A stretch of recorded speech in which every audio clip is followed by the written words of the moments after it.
That first day of warm weather in New York always hits different. There's just something that happens to the city when the temperature spikes. Even though we know it's only for a short period of time, that fall spring just brings such a renewed sense of hope and joy. And what better way to celebrate it than taking a stroll through the streets of my city that I love and enjoy.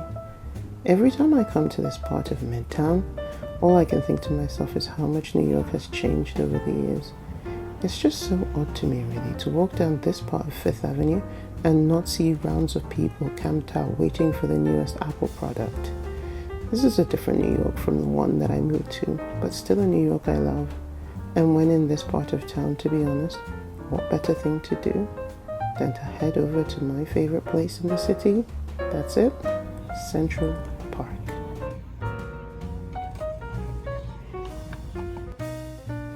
The quickest of strolls through Central Park will make you feel grateful to live in New York City, will remind you not to take it for granted, and will remind you to get out there and just make the most of it and enjoy it.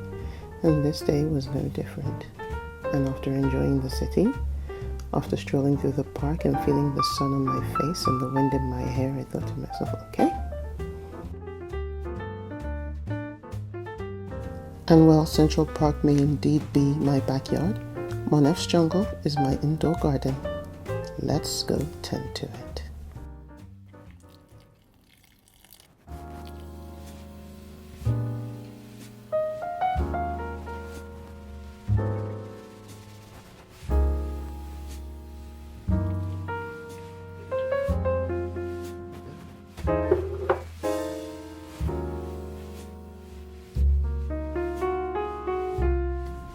The fact that it's finally spring has put the hugest smile on my face. Welcome back to the channel. Today I thought we could go around the living room and just, have a bit of a casual walkthrough with the plants. Just basically not so much a formal plant chores doing, but lots of things here need lots of work to be ready for all the growth that I'm starting to get now that growing season is here.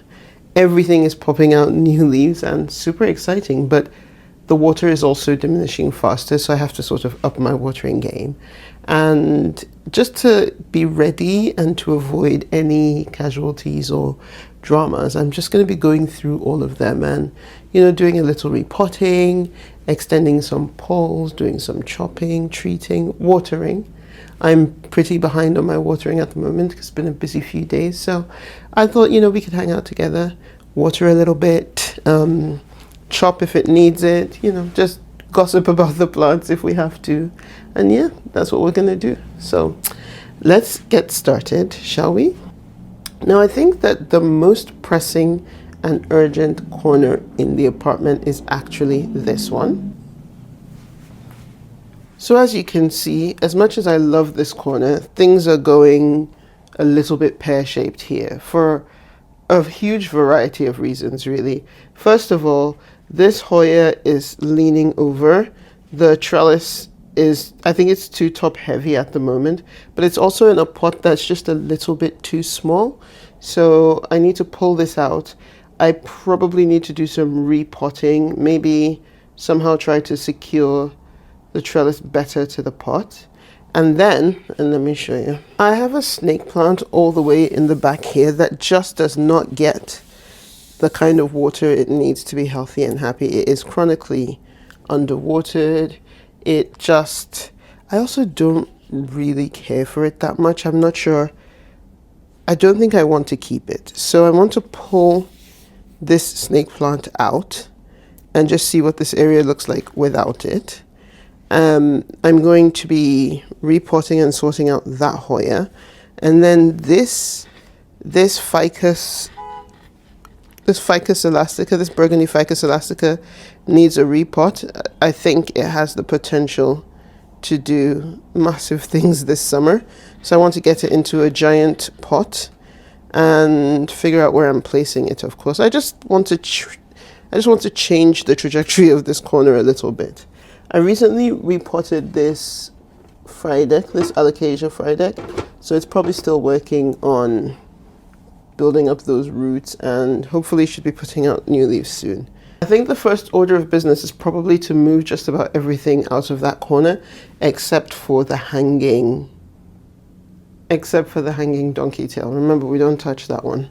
We just leave it alone. Blink at it, sneeze, and it drops beans. So we're not doing that today. But I'm going to pull everything else out, give people the work that they need, and whoever gets to go back gets to go back, I guess.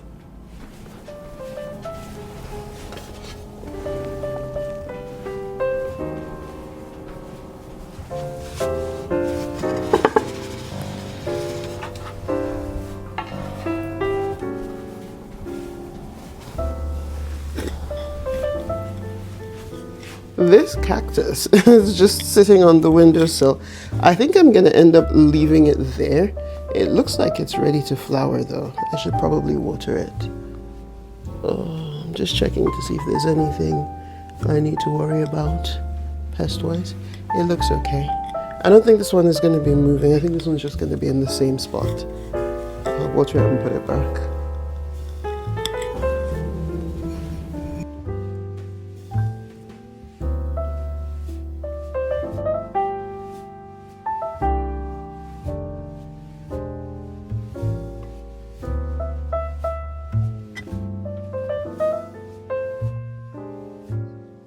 Okay, so now I need to pull out the snake plant and the Hoya. I think the snake plant, maybe the snake plant first. Yeah, I think it's the snake plant first. It's inevitable that the donkey tail is going to lose some leaves during this process. I also have this begonia black magic, that is just growing kind of, I think it's been leaning on the snake plant for some support, so yeah. You might have to repot that. See, that's where the snake plant used to be. This is she. It seems a shame to let such a massive specimen go, but it's just out of place here. I don't know. I just feel like I feel like the space where I have it just needs a change. I might relieve it of that pot because that's my favorite pot, and so I think I'm going to put something else in that pot. I haven't quite worked it out, but I'm just showing you what we're talking about before I get into it. And this is the space where it came. So as you can see, the Hoya is leaning dangerously. I'm going to clean the space, vacuum the floor here. All these beans from the donkey tail above need to be cleaned up. And then I guess I'm hoping to design the space in such a way that the donkey tail really gets to shine. Okay.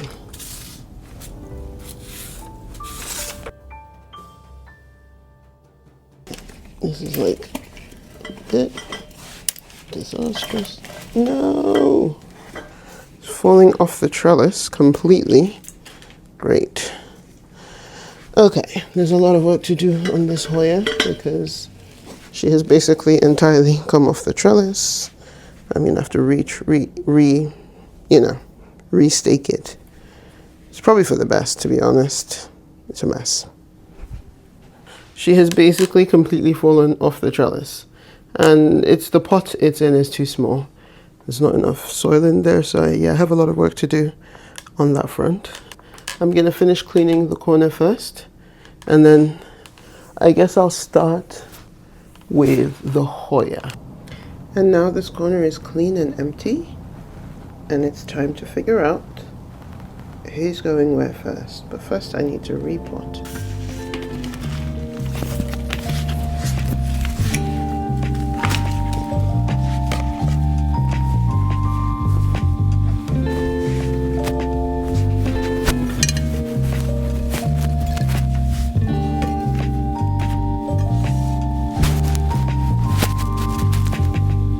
Now, I'm not a Hoya expert, so I struggle with knowing what the correct soil mix is, to be honest, but I'm thinking I'm going to use some of this rosy soil because this has biochar, and I think it also has some mycorrhizae included already. Yeah, it's got biochar and mycorrhizae, which I think will be good to help the Hoya establish its new roots, because everything I've heard about Hoyas, you're supposed to keep them in small pots, but I'm going up to this size of pot because the trellis just can't cope with what I have it in right now. And I'm hoping I'm hoping that by making a really good soil mix, and because it's in really good sunlight, I'm hoping that sort of negates any potential overwatering issues. Cross your fingers for me. Alright, so I'm opening it now. This is cool. It's the bag is resealable. That's really helpful. I really love this packaging. It's so clean and neat. Resealable. That's amazing. I don't have to go around using all these clamps. I've only used rosy soil once before. It was quite a long time ago, but I used it for my Thai constellation. And that went on to do big things, so I'm hoping this Hoya follows suit. I'm not really measuring anything, I'm just eyeballing it. It's got that black charcoal look. I guess that's the biochar, I don't know. I'm not going to use too much. I do want to save some for some other projects that I'm working on.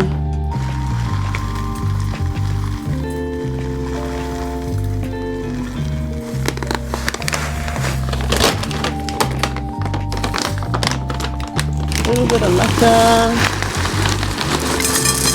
you know, interesting. A little tree fern, of course. Soil mix is complete in this house without tree fern fiber. Not much.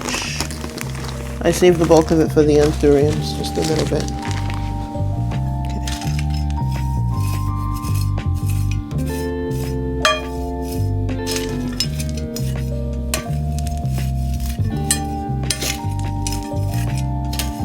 This looks nice.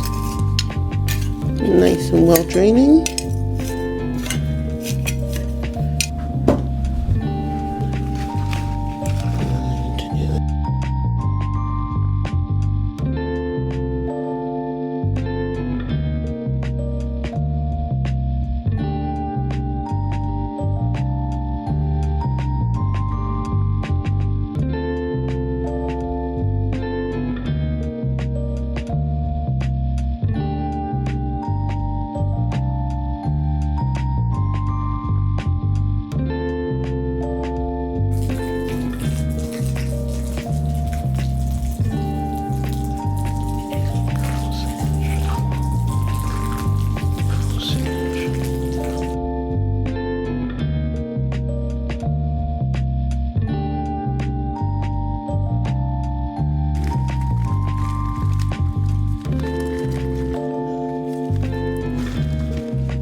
Oh, that's dry.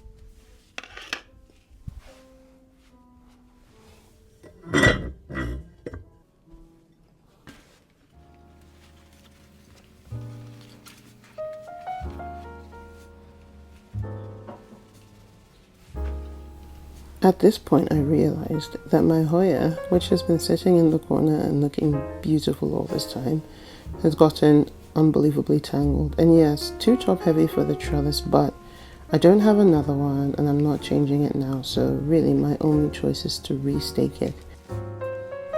Honestly, I think the bulk of the issue was caused by me using too few clips to hold this, so more clips probably would have done a better job of holding it more securely in place, because one thing about these Hoya obovata leaves, they are super heavy.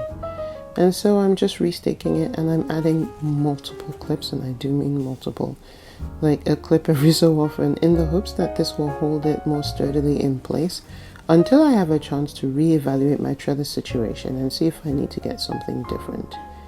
To be honest, the real solution is probably to include an additional trellis in this pot, so 2 U-shaped trellises will probably do a better job than one, and I think I may have to eventually secure those to the pot just to give it some more sturdiness and shape to it. But for now, this will do, and after I clip it up, I'll shove it back in the corner, and I think the corner will help to keep it in place and hold it upright.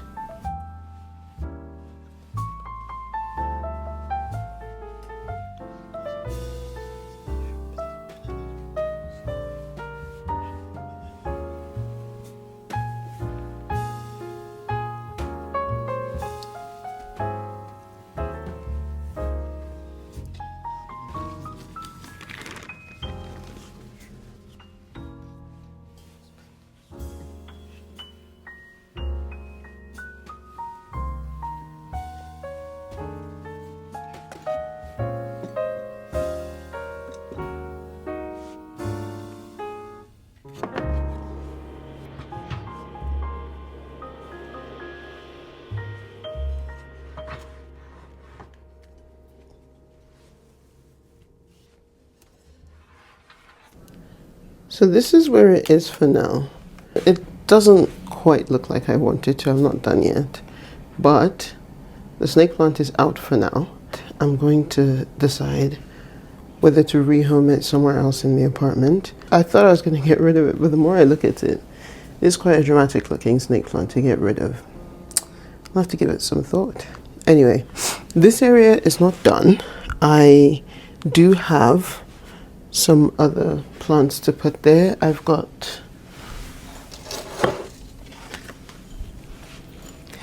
this epipremnum marble, which I'll be putting on a moss pole, and that moss pole is going to go back here somewhere. I haven't quite figured out the logistics of what that's going to look like. And I've got this begonia, Black Magic, which is going to go down here somewhere as well, so that it can just grow up and big. I still have a lot of figuring out to do. I've got some alocasias here that need to kind of move around a bit, so there's some work to do. It's not done yet. I know it looks randomly sparse, and I'm probably going to shuffle the order of things around, especially as I repot some of the other plants in there. But I think for now the Hoya is healthy again. I did notice some flowers and some peduncles on it, so it's going to be fully in bloom soon. I hope I haven't interrupted that by repotting it. If I had known, I probably would not have repotted it just yet, but that's what that's doing. Donkey tails come through unscathed so far, and yeah, we'll see what happens with the rest.